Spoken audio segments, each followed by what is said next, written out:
Hey, this is Lucas Altstrong and have a quick Q&A here. A great question came in into one of our new posts. This is the ABC trifecta. It's the fish test to make sure that you're always in a good spot. It makes sure that you maximize your time in the feeding zones and minimize your time in the dead zones. And Ernie Alton had a great question that I thought I'd just make this quick video to talk about because we haven't really addressed it directly. And so this question is, how much does your boat motor and anchor noise affect the area you want to fish? So how far away should you stop and troll up to the area when you want to fish? So great question. And in my opinion, the answer differs on exactly what type of area that you're going to be at and what the conditions are. So overall, the more churn, the windier it is, just the more motion in the water, the more activity going on, the less quiet you have to be, right? So if there's a lot of wind going and there's a lot of just wind or current that's moving the water, there's just a lot of commotion going on, those fish aren't quite as aware on what's going on around them.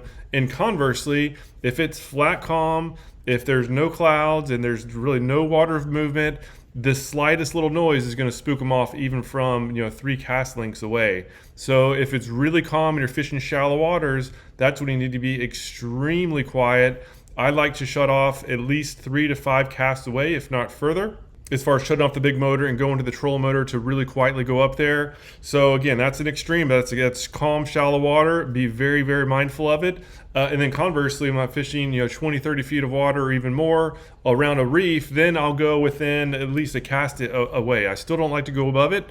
I know a lot of people do, but I've been scuba diving and diving, and if you're on the bottom in 30 feet or even deeper, you can easily hear a boat overhead. So I like to be more cautious. It only takes a little bit extra time to get up to a spot. So I like to do, I'll say, at least a cast or 2 away on deeper water or water that's churned up.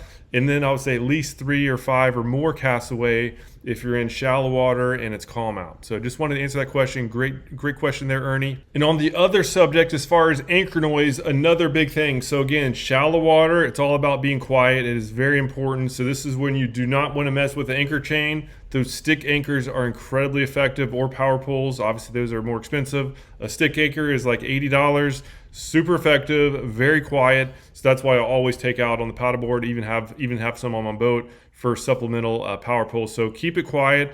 Only use chains if you have to, which is going to be more in the deeper water situations. So shallow water, stay away from the chains. To be as quiet as possible, and that will significantly increase the amount of fish you catch out there. If you guys have any different opinions, please leave it down below. This is really just start the conversation. That's just what I do personally. I'll be happy to hear what you do as well. If you haven't yet seen this ABC trifecta fish test, I'll put a link down below for your convenience. Check it out.